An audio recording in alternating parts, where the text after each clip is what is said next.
quand on leur apprend à l'école, ils pensent que c'est pas concret en fait. Et quand ils viennent et qu'ils visitent ces genres de lieux, pour eux, le fictif devient réalité.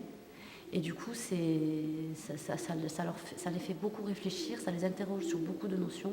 Nous, c'est ce qu'on veut leur faire. On veut essayer de leur faire développer l'esprit critique à nos jeunes de quartier, qui sont souvent stigmatisés comme des jeunes délinquants ou des jeunes qui n'arriveront jamais à rien dans la vie. Et comme l'an dernier, ça s'est très bien passé, le groupe qu'on a amené l'an dernier en a parlé aux autres collégiens. Et c'est pour ça qu'aujourd'hui, nous nous retrouvons ici.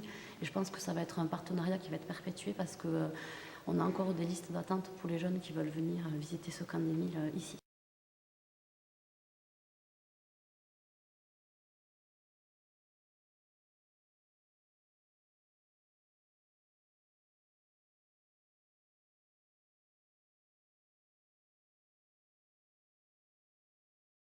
Et ils sont fiers de venir dans ce type d'endroit pour montrer que le collège Bellefontaine et le quartier de Bellefontaine ne s'assimilent pas uniquement à Mohamed Merah, que les jeunes, il y a des classes, dans cet établissement scolaire, il y a des classes cirque, il y a des classes musique, il y a des classes à thème. Et ce n'est pas que le collège de Mohamed Merah. Oui, effectivement, Mohamed Merah est passé par les murs, mais ce ne sont pas tous des Mohamed Merah potentiels, bien au contraire.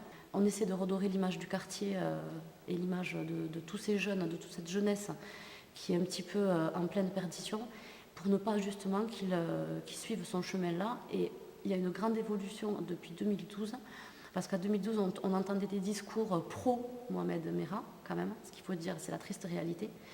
En revanche, maintenant, c'est anti-Mohamed Merah, parce que les mentalités ont changé, les parents de nos jeunes ont compris, et du coup, c'est ce message de paix qu'on essaie de faire véhiculer.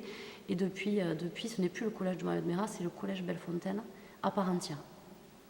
La question que j'aimerais vous poser, c'est est-ce que vous avez des frères et sœurs, pour certains? Oui. D'accord. Vous avez des frères et sœurs? Que des sœurs. Que des sœurs.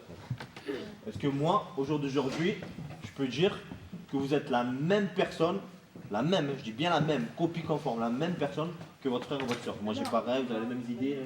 Non. Je peux pas dire que vous êtes la même personne. Non. D'accord?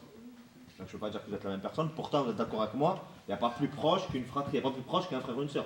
La même éducation, vous avez mangé la même assiette, dormi dans le même lit, d'accord? Comme tu dis, sorti du même ventre. Et pourtant, on n'arrive pas à être pareil. Donc de dire qu'un groupe de personnes, c'est les mêmes, parce qu'elles sont noires, parce qu'elles sont blanches, parce qu'elles sont juives, parce qu'elles sont musulmanes, parce qu'elles sont... Vous comprenez que c'est n'importe quoi. La base du racisme, c'est une idée, c'est n'importe quoi. Vous êtes d'accord ou pas? Je suis très intéressé par la Deuxième Guerre mondiale. Ça m'a touché. Hitler, il m'intéresse en fait. C'est comme ça. Pour moi, c'était un dictateur, mais il y en a qui disent que c'était pas un dictateur. Il a eu le peuple avec lui, mais il s'est imposé de force pour moi, je dirais. Ça fait froid en fait. On a une petite peur. On a une petite peur que peut-être on peut y revenir. On peut être à la place des Juifs. On se dit qu'il peut y avoir une troisième guerre mondiale. Tant tout savoir maintenant que rien ne savoir.